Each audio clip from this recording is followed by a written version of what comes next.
Okay, here is my unboxing of the 4000D Airflow from Corsair. It's a computer case. Here's a pretty good drawing of it, actually. Not really a drawing, but kind of a diagram. Kind of a sketch, I should say, of it. So you have the main case body itself, a fan, another fan. I won't be using the ones that come with it. The side panel, the top, two 2.5-inch drive mounts, two 3.5-inch drive mounts, the front bezel, the air filter, the front grill, and the side panel over there. So yeah, oh, also a PSU, power supply, dust filter, and pretty much everything else inside. All right, let's get unboxing. I'm gonna just flip this over.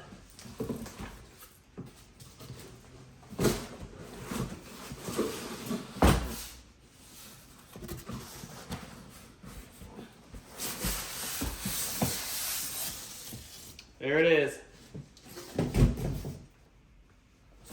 Put the right way up.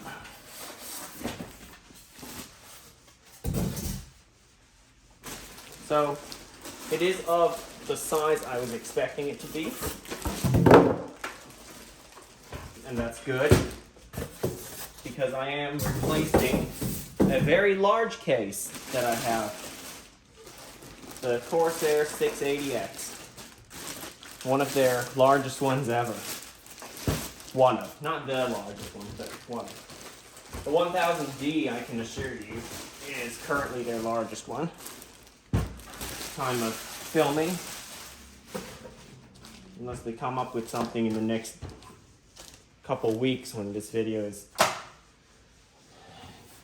before it's released.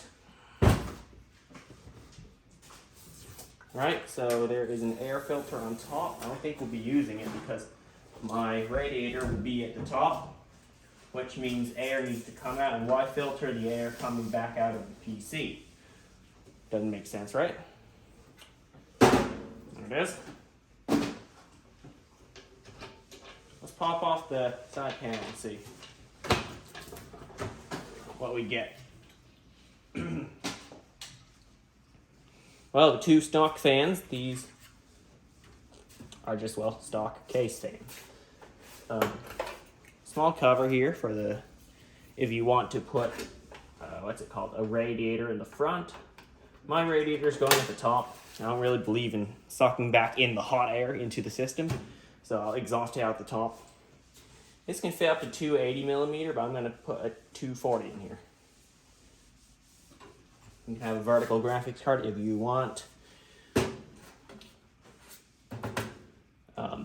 Yeah, overall pretty nice. I'm going to show you around here how many PCIe covers we have. Just let's take a quick count of them. 1, 2, 3, 4, 5, 6, 7. There are 7.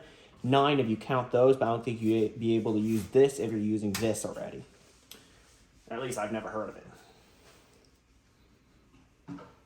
Let's have a look at the other side.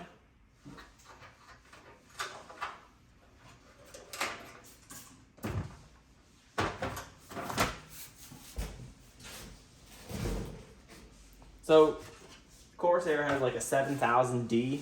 This is the 4000D, so this is the smaller one, obviously. Here's one of those 2.5-inch drives mounts. Here is the 3.5-inch. 3.25-inch drives, or is it 3.5? Can't remember. Yeah, those drives are so old I don't remember what they're called. I think it's 3.5.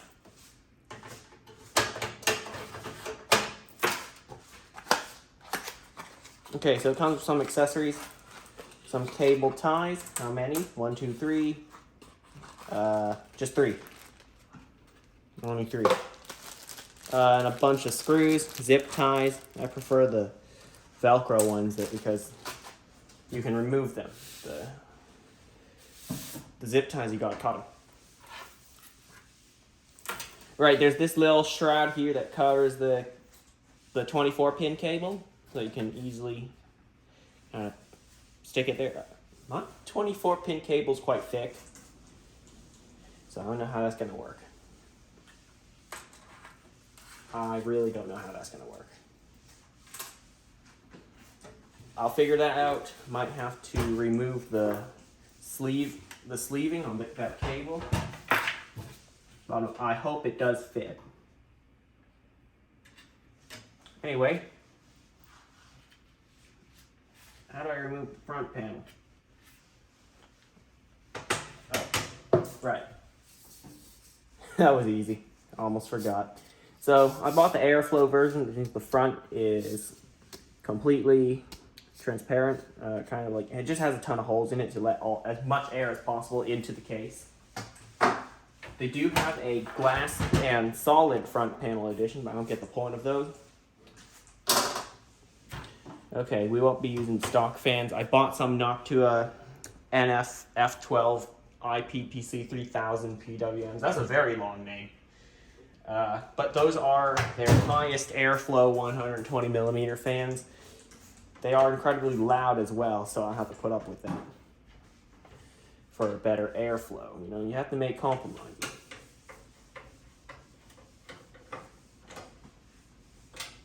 Okay, I'll try to cover as much about this case as possible. What it can fit, at least to the best of my knowledge. Oh.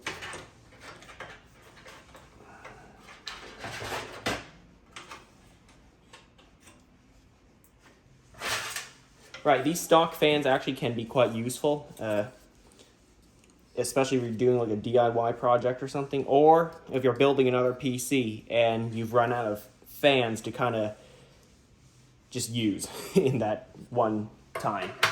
Then you upgrade to better ones, obviously. Although I'd see them as better use during a DIY project. Oh.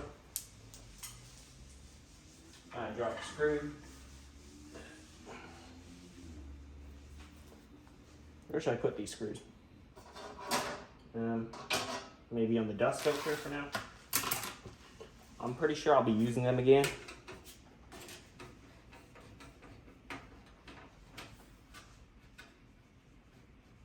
Right.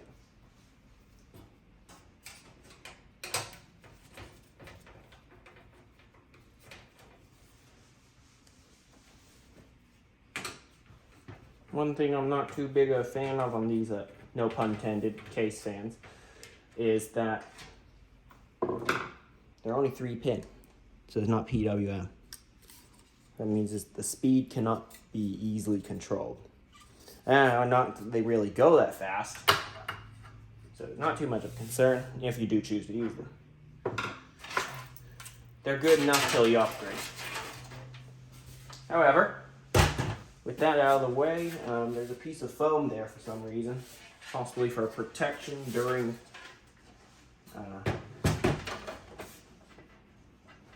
packaging. So, oh, okay. I'm trying to remove the hard drive cage because I'm for sure not going to use it. So, turns out it's pretty easy. There's just 2 thumb screws. I'm not sure if you can see that, but it's right here next to the hard drive cage. You remove those thumb screws and then slide forward.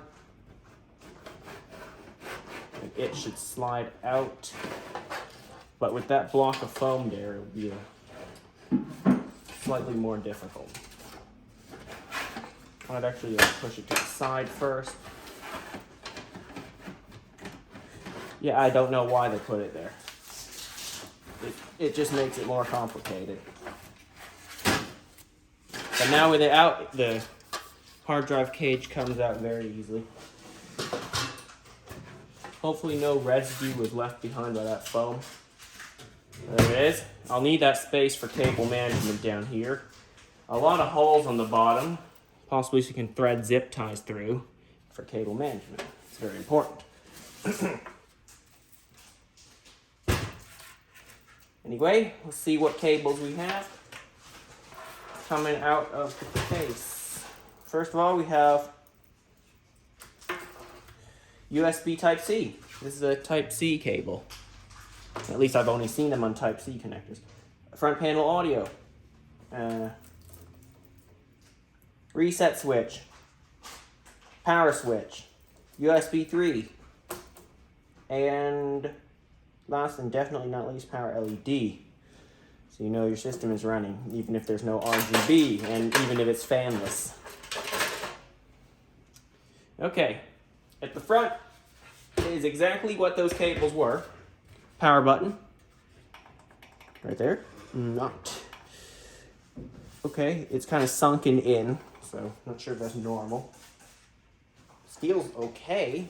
Okay, so it's kind of sunken in, the power button.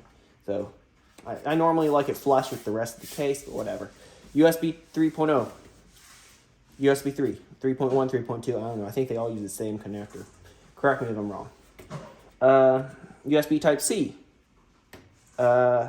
microphone and headphone jack, and finally the reset switch. Like if your computer is like frozen up or something like that, you can press that and it will kind of do a hard reset for you. Okay, this is pretty cool actually because you can pop this off and fit a radiator. And I like that you can put this cover there so that it doesn't look ugly. I might actually need. I should test out that Noctua fan. So, actually going to unbox it right here on camera in this video. So,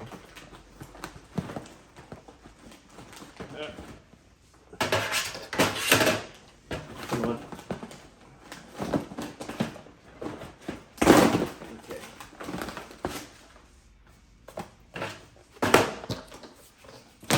I need to test if it's too thick.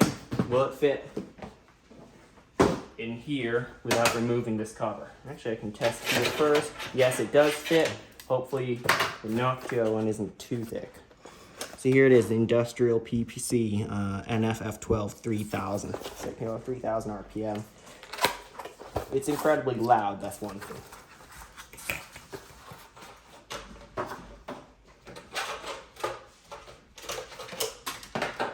I've also bought these rubber edges that are black and not brown because it kind of matches the case. Okay, it fits perfectly. Awesome. Okay, I won't need to remove that. As you can see, I'm going to zoom in the camera on that. It fits. I can mount it to the case, no problem. It's also good there's a dust filter here so it keeps the dust out of your system. So I won't need these stock fans. I can put those aside. Okay, so what else we have? Oh yeah, radiator and fan support. So we have support for two 140mm fans. I actually have some 140s just to demonstrate. These are LL 140s from Corsair. This will fit. So that also suggests, okay, can I fit a 280mm liquid cooler? Yes and no. It depends on how tall your RAM is. For example, if you have Corsair Vengeance LPX, which is their low profile RAM, might fit. But if you have high profile RAM, such as this, Vengeance RGB Pro, it would be around here, yeah? And quite high up. So the radiator fans might kind of conflict with the RAM. So if you have really low profile RAM, it might work. Okay, back, you cannot fit a 140. However, you can fit a 120mm fan on the back. No problem. You can also fit three 120mm at the front and two 120mm at the top. You should be able to fit a 240 radiator at the top with no problems with the RAM, but always best to verify. You can fit I'm assuming 360mm liquid cooler at the front, but from my experience, you might have some conflict with if you put a 140mm fan at the front. So it's kind of like, well, 140 at the top near the front, and then this. So it's kind of like this. If you get what I'm saying.